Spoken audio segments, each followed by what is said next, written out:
Welcome back to the PPC qualifiers. We're in week 2, and we're going to be ending the day here in North America. But I do think that we're going to be ending it with a bit of a bang. It's going to be Snappin' versus Full Send, and these are teams that I think should not only just be fully matched, but they're going to be full of players that are really, really talented. Still Finch here. I've got Kresnik joining me now on the desk to help me break it down. You were kind of, giving me a bit of the rundown of these teams, letting me know that there is a good amount of experience on both these rosters, so I'm expecting a competitive one. Yeah, for sure. Full Send has some people that have played together a little bit on Bork, I think, in the past. Vayne and Aspect coming in way old in PPL Splice, but have kind of been shifting around in the PML for a while.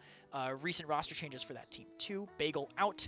Ancient in, someone we hadn't seen in a while, and he's playing DPS for the first time, too. That's kind of interesting. And could be different, having that bit of a role swap. We'll see if it ends up working out for him. We talked a bit about Spunky on that earlier, right, in his transition. So let's see if that can be matched here in North America as well. You can see Full Send and Snappin', the path that they had to make. No trouble with Brimey's fan club or Squid Squad, though they all have already qualified on through. Again, they're battling essentially for seeding here at this point. I wouldn't imagine that there wouldn't be some bragging rights on the line here too, especially in North America. You want to be that team that came out and made it into your group stage on a win. Yeah, especially since these teams all scrimming each other all the time. So if you lose in scrims maybe and then just show up on match day, you can kind of rub it in a little bit. It was like, yeah, maybe you outdrafted us in that scrim, but we one upped you. We got you one better. We did it when it mattered. And we have seen two very different sets, I would say, so far. Like looking at the day holistically, that first set was very back and forth, kind of drawn out. This second one, though, that in Brazil, a bit more of a mismatch. Here in this third one, do you think we're going to be seeing more like set 1 or more like set 2? I think we'll see a little bit of a closer game. I think, with these players. It's a good mix of talent, some new talent on the side of Snappin' that are kind of being fostered by Evil Eye and Flame. Well, I understand we're going to be heading on to Serpent Beach here from map 1. Sounds pretty good to me. Anything in particular, I suppose, we should be keeping in mind moving into Serpent Beach as opposed to some other maps? Vertical mobility is king on this map, especially if you want to get those conversions. Once you get the payload moving a little bit further, you're going to have that control on the top side of the map, or you're never going to be able to actually convert. Well, I'm assuming we'll be seeing a bunch of dredge bans if I learned anything from Brazil, right? No, very likely not. So it'll be the Torvald banned away. The world has returned to a bit of normalcy. Torvald made it through last time, and it still was not quite enough, so maybe you could let it through a little bit more often than you might think. Rom banned away and Genos. Now the Genos banned, I imagine we'll see Furia. You don't want to let that through in a world where only one side gets Genos, but no, it's the Khan ban, so only one team gets a premier support. Yeah. Snappin' probably thinks they can make it with some sustain, but also, I guess, Full Send just prioritize BK here. And that's interesting because their blaster, Stigma, he's like the backline guy. He's the hit scan guy. Right. And they're prioritizing his new role that much over Furia, which Snappin' is just going to take right away. And they're going to pair with the Androxus. I asked you if you had any thoughts about Serpent Beach, and it was verticality. Well, you know who brings that. My man Androxus gets up there pretty well, and he's going to be better with Furia and Flame backing him up the whole time, right? So this is pretty scary first 2 picks coming out for Snappin' here, at least so far. Atlas is kind of interesting, too, on this map. The wall is solid, but I think there's enough cover where you can kind of back off, let the wall run out, and then retake that ground. Not really as effective, I think, on Serpent Beach when there is so much cover.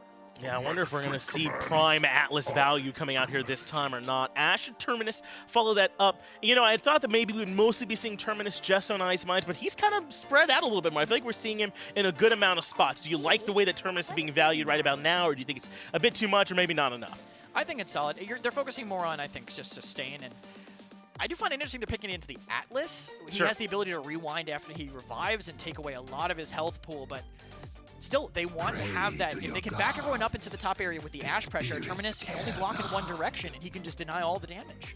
You're wondering what healer or support rather they might go with in a world where Fury has been taken and Genos is banned away. The answer is Maldamba, and he certainly can be strong if you're going to have a lot of point presence. I feel like that's usually where you want this Maldamba. Do you like him here with this composition? I think so. It's also good CC into the Androxus and the Terminus and the Ash. If they want to do anything aggressive, having the Dread Serpent, having just the reload stun can be enough to stop that pressure. You have to watch out for that Maldamba ultimate, as you mentioned, could certainly cause some problems. Full Send and Snap in game number 1. Why don't we head it down to the Dream Team? Dolson and Goremizer standing by. Oh, come on, Finch. You can't gas me up like that just before Serpent Beach. Sometimes you just got to send it. And Full Send is going to be doing just that here. Another pairing of Androxus and Victor Goremizer. It worked out so well in our last set.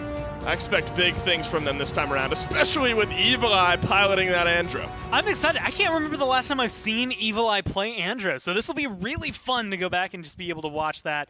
Again, very solid flank player.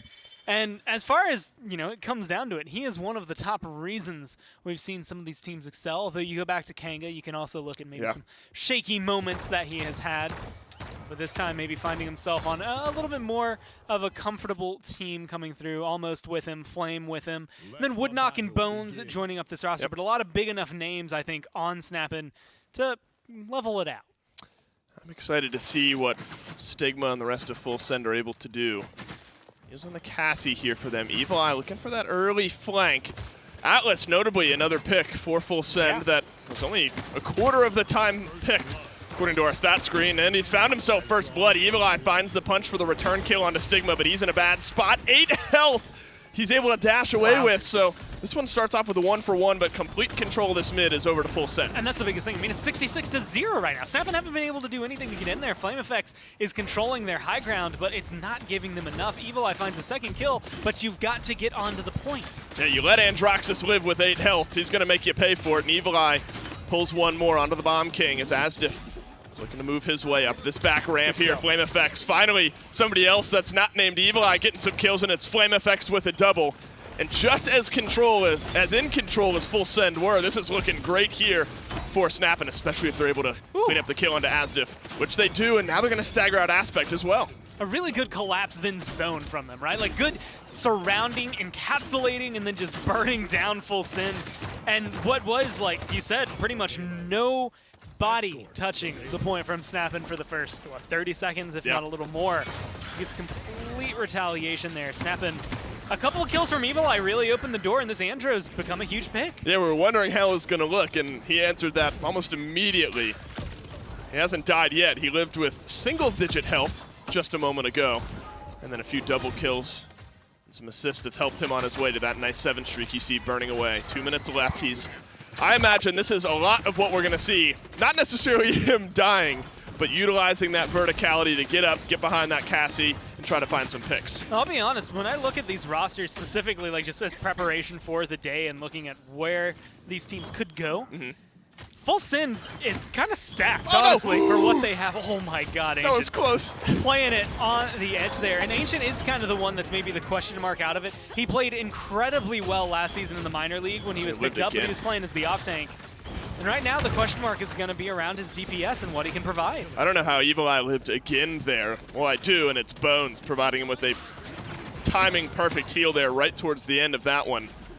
So they're moving forward with 1 minute and 15 seconds left. This Androxus has been potent. The rest of the team has followed up well. I think Flame Effects on the Ashes started off this game on a good note as well. Gore, they just haven't really had an answer for this Androxus. Maybe you exile him, and that sets up your team. It's almost now that's going to sprint his way out of that one, and suddenly Androxus is locked down. Stun. Nice, he locks down the stun, immediately booped off from the high ground, and that's the barrage from Almost that's going to be ripping itself through with Evil Eye getting the first kill of this re-engagement onto Stigma. Snapping, they're off to a good start. I mean, a couple of swings right here. Vayne's gone. Vayne's probably the biggest target to get rid of. This Atlas has been doing a lot of work, but it's not been enough. Vayne, as long as he gets back and is able to respawn, can help hold this off. They have 30 seconds. It's coming in the last few feet. Bones has had a great showing over the last 4 minutes. This Furia has been next to unstoppable for them. The healing has come at perfect times. The beams have stunned out the proper targets. I believe this is a nice double kill that Flame Effects was able to find really early on into this game. I mean, that could not have come at a better moment. You look at that, you're at 84% losing. Perfect timing there from Flame Effects. Yeah, that was literally when they needed it. Not a second too soon, not a second too late either. And he's at 3-0-8 right now for the off-tank. An 11 streak burning for him. Huge impact in the last one. It was weird because he uses assert dominance to get to the high ground, gets a good stun, and it was the only instance where getting knocked off of that could have maybe put him in an even better position, because now he's like, okay, cool, let's go kill Vayne. And again, with Vayne, you've got Aspect, you've got Stigma, 3 players there that I think in combination are going to cause a ton of trouble for you. And they don't have an answer really for the Andro. Evil Eye's been able to consistently get into the back. And unless you have moments where you can lock down the off-tank and lock down this flank, I'm not sure what you're going to be able to answer back with here. Evil Eye looking for maybe a moment to use that accursed arm. There are a lot of grouped up members of Full Send up on the high ground there. Right there it is. The accursed arm flies down. That sets up some big kills for Terminus. Evil Eye picks up one of them, but Woodknock making Full Send feel his presence. Down he crashes, grabs the stun as well. You know, we've talked about the Androxus a lot. This Terminus is putting his mark on this game just the same. I mean, just running forward, causing a lot of trouble. Ancient having a King Bomb just to try and get back to the objective. They're not even at the point right now. It's 93-11. They got to get back right now. You point out, you only got a couple more ticks. Ancient, luckily, is able to find a couple sticks onto Flame Effects. That's some good burst damage there. Barrage crashes down onto Vayne. Good kill there, gets rid of a lot of that point presence, and Woodknock helps out Bones getting the kill onto Asdiff. No front line left for Full Send. Snappin' just needs a moment on the point. Overtime begins.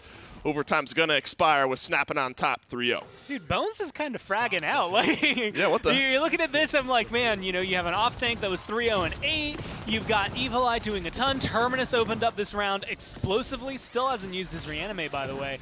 But Bones is 4-0-10. He's on a 14 streak, and I mean, he is finding a lot of these kills. He's in a good amount of damage to the team, a lot of clutch healing. But I mean, the fact that he's sitting above Terminus in a lot of that and sitting about 7,000, 6,000, give or take, above the Moldama just shows the impact that he's having in terms of the healing charts. He is fully in this game right now. He's Full Send, but for Snappin'. Yeah, right, on Snappin', exactly. This is a better showing, I think, of the defense. Until Evil Eye finds a double kill thanks to that accursed arm before Stigma trades him out. So it's a 2-for-1 trade, but what can you find now if you're Snappin'? Almost, I think, has positioned himself well in this game. The only person undying up to this point is Bones. Flame Effects waits for that wall to expire, and that's not where you want to be, buddy. And maybe just going to find themselves as heavy a stagger as they can, unless Atlas is here to save the day. They still haven't killed the Inara. Finally, Vayne goes down. Evil Eye with one more onto Stigma. Bones, he's staying involved in the offensive game as well. Backpedal full on from Full Send. Snapping, they look unstoppable. So I'm going to throw this out there. You said Bones still the only one undying. Still there. And also the worst person on Snappin', if you're Full Send, to have lived this long. I mean, the support staying alive, keeping the team going, everything is going against you.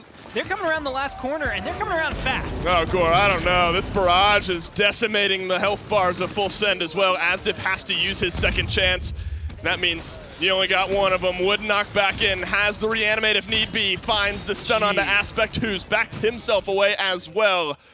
This is complete domination from Snappin' right now. Vayne falls. This payload's going in, and Snappin' 4-0 on Serpent Beach. I'll be honest. I expected a lot of things from North America coming into today. Yeah. That was not on the list of things that I would have expected. Maybe a 4-0, but again, Full Send was the one that I was looking at as kind of being a powerhouse team. So very solid 4-0 victory to get at the very beginning from Snappin'. But I'm also interested to see how it translates. Very similar to what I had said earlier in Brazil, even though it didn't end up being the way I could have seen it falling through. Right. A 4-0 early on can get you ramped up really fast, and you can find a 3-0. But it's also just maybe you know the map a little bit better. Maybe you got a better draft there. So we'll have to see how Full Send can kind of retaliate as time goes on. And I think we had some questions on how Evil Eye was going to look. It was good. He answered those right there. 4-0 for Snappin' on map number 1. Full Send going to look to regather themselves and answer back in Game 2. We'll break down Game 1 right after this.